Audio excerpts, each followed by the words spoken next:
This is Homegrown, showcasing Alberta producers, artisans, and farming communities.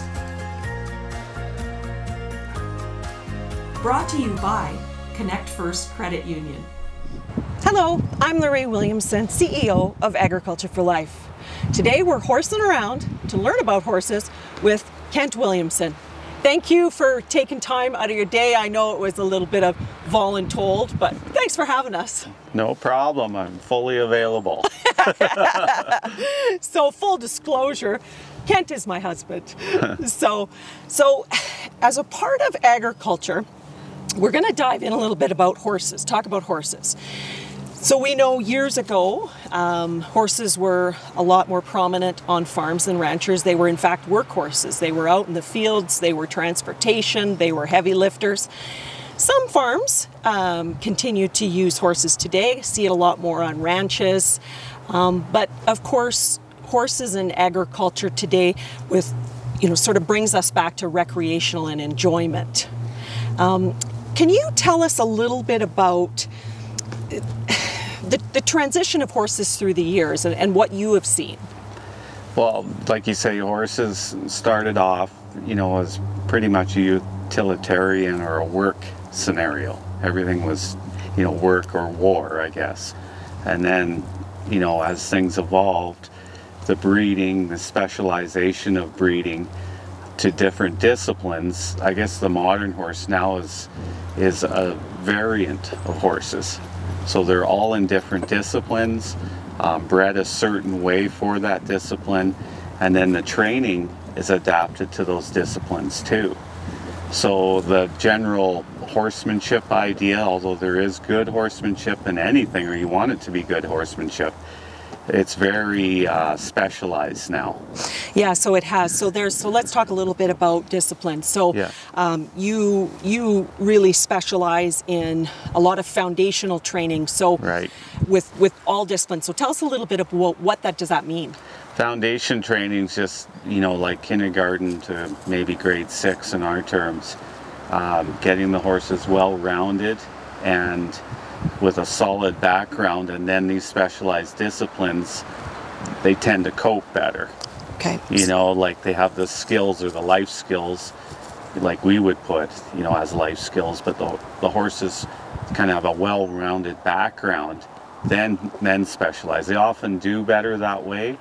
And then other than trying to make a horse an Olympic athlete right from the beginning, it's better just to give them a general education, then figure out what they're good at. Right, so that kind of similar to humans. Same as humans, but it just wasn't done before because, of course, they were, war animals, horses weren't specialized. So talk a little bit about the discipline. So what kind of activities do people, I guess, in general, in Alberta? Utilize? Pretty much in Alberta, it's a Western and or English focus. So there's dressage riding, there's jumping like at Spruce Meadows. A lot of young kids get involved with that. There's a lot of farms that are offering jumping for kids and that type of thing. Seems to be a popular thing. Then in the Western events, it's more cutting, cow horse, or rodeo, like barrel racing, things like that. So what is the difference between English and Western? Well, the way I look at English and Western, and I try and explain it to a client if they're new to it, English is a riding that came literally from England. Okay. So, and Western came from the Spanish background, the vaquero, the romantic West in the movies, that type of thing. In a way, the Western has an older tradition. The Spanish, the Moors, we're talking thousands of years of horsemanship. So it all came from that southeastern European influence to the New West or the Americas, to the idea of Western. Okay. Western was the ranches dealing with cattle. So it has quite an evolution. English is actually a new type of thing. Like even getting on the other side, their saddles, a flat saddle was meant for like Sunday kind of like you know, like fair riding, you know, to look pretty and pomp and ceremony. Right. So everything was like a pleasure and leisure thing. So they actually developed their own saddles. And it's emulated a little bit from the dressage traditions. And here's Guppy. There's a Guppy, the cat, from the dressage traditions. So there is some history to it, but it's not as old as the Western. I see.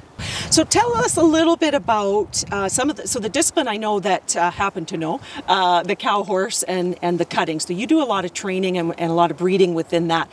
Where did that sport come from? I mean, that sounds like a bunch of cowboys one day just sort of showing off a little bit, maybe. Well, the cow horse, I guess, in some ways derives from the cutting, and the cutting comes from the Old West, when the Western sports, or the Western kind of rodeos and those types of things evolved. These cowboys and that would have a competition at the end where they would put in a group of cows and see which horse was the cowiest. So which horse could cut a cow, keep it away from the herd, and control it for, say, a couple minutes. So they did that, you know, kind of after a rodeo for fun to see if their horse was better than the next guy's horse. And then it evolved into association, a sport. You know, I'm talking 50 years later, right? But that's the evolution of that. The cow horse had a little different background. Cow horse is based on the vaquero Spanish traditions, a little bit maybe more horsemanship oriented, handling cattle at speed, getting a horse that would be maneuverable in the bridle. So a bridle, the bit that they use, the very advanced, like kind of the Spanish traditions, like from the conquistadors. So they had silver equipment, silver bits and fancy saddles. So there was a lot of horsemanship involved. So that came from those roots, where the cutting came more from the ranches. Gotcha. So, and then it kind of blends now a little bit. Yes. Yeah, absolutely. So, so let's talk about horses. You know, lots of people in Alberta have horses, love horses, whether they're out recreational riding, they're using them for sport. In 30 seconds or less, how do you train a horse? How do you train a horse? You've got to deal with their nature. You got to have a fundamental idea of a horse's nature. Once you can kind of do that, understand the nature, it's pretty much paying off for the right things. Anytime, any type of behavior that you want a horse to do, being a herd animal, if they're released for it, it becomes a reward. And unlike dogs, it's not treat motivated. It's not treat motivated, no. They can be motivated by treats to do tricks and things, or any animal can. But true horsemanship's based on the reward factor, the release of pressure. A herd animal understands that by nature. That's how they operate out in their wild groups. It's a pressure release language situation. They just have evolved that way, and that's what they're comfortable with. So what kind of horses do you have at your ranch? Well, we primarily deal with quarter horses, the quarter horse breed. That's really the fundamental horse for all Western events. But me as a foundation trainer as well, I start all types of horses. So we have warm bloods, fancy gaited horses. There's an Appaloosa over there. There's all types of horses that need to be started the proper way. And are they all started? There's different types of horses, which you just explained. Are they fundamentally started the same? But they're all the same. Okay. You know, fundamentally a horse is pretty much hardwired the same way. You know, it doesn't matter about the breeds. It's just different things are accentuated in the breeding, just like dogs.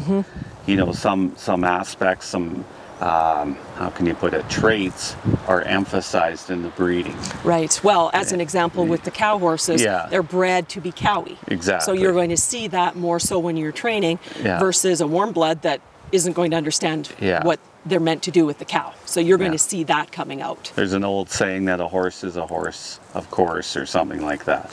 So a horse is a horse. Right. Fundamentally, it's a horse. Yes. And then, as you say, foundational training, it moves up and then kind of goes into specialized, if it is going into a specialized sport, or it's just a really good recreational horse that you can enjoy riding in the mountains. Yeah, for sure. Yeah. part of the work that we do, a lot of the work that we do with Agriculture for Life is the promotion of agriculture and careers. Right. So, you know, go back to many years. Did you know when you were a little lad that I'm going to be a horse trainer? Or how did you end up, I ask you that a lot, how did you end up training horses?